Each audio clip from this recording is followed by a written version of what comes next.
In this episode of Lightbox, we meet Tomm Moore, creative director and co-founder of Cartoon Saloon. The Kilkenny-based studios produced a rich body of work, from TV shows including Skunk Fu and Puffin Rock, to full-length features such as 2009's The Secret of Kells, and 2014's much-acclaimed Song of the Sea, which Moore directed. Skwigly recently met with Tomm Moore in Amsterdam at the KLIK Animation Festival, at which he was an honoured guest, to reflect on the film's tremendously positive response. I've been really delighted. It's been better than I could have expected. So many people seem to have really responded to it on every level, so I'm delighted about that.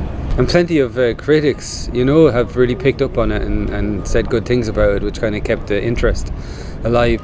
There was plenty of little technical things and little refinements of our production process, not least of which was moving from paper to TV paint, for example. But those things are in a way not that, they're just part of the constant progression or evolution of the way the studio works and the way 2D animation gets done. But for me as a director, I think the big change was the story. It really focused on the story.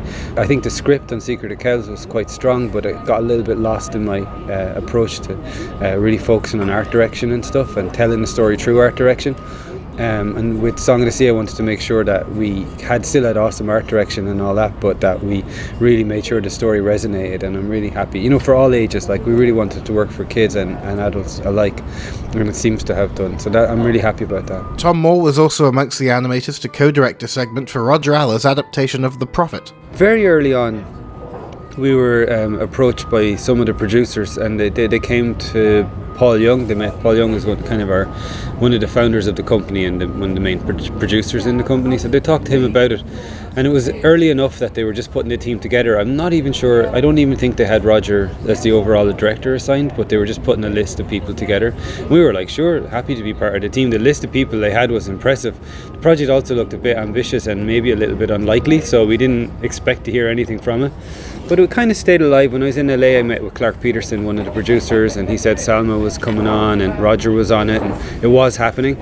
And it ended up, as these things tend to do, coming together at the same time as Song of the Sea. So I was half considering backing out, but I couldn't really, because I just felt the team and the project was too interesting not to be part of. So I asked Ross Stewart, who'd been the art director on Secret of Kells, to co-direct my little piece with me, and I felt I could manage it even though it was happening at the same time as Song of the Sea that way. And so we worked together.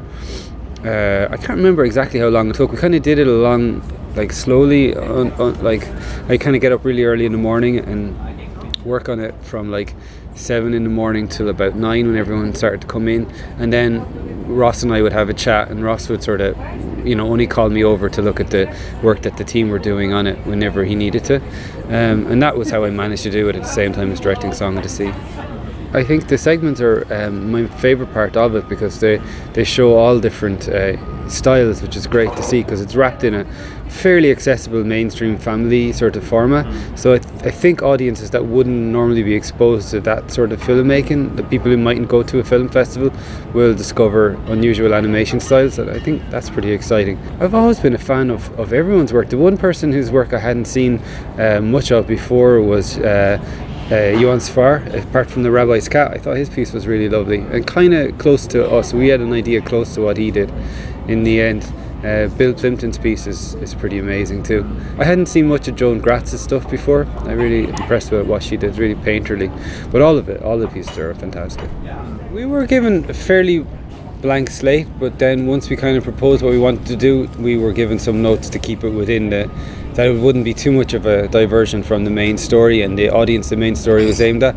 So for example, one of our references was Egon Schiele and Gustav Klimt, but we couldn't have any nudity, so we had to be clever. Our idea was that the two lovers, as they get closer together, they shed some of their coverings, some of the things that are kind of keeping them apart, and they're more naked with each other. It's a line in the poem, and there's another part in the poem really that says about covering up your nakedness if you don't want to experience love fully and move apart. So we were using clothes as part of the storytelling, but we couldn't have any nipples or anything. So we had to be clever, but it was fine. We found decorative ways to do it, and so there wasn't really I didn't feel compromised.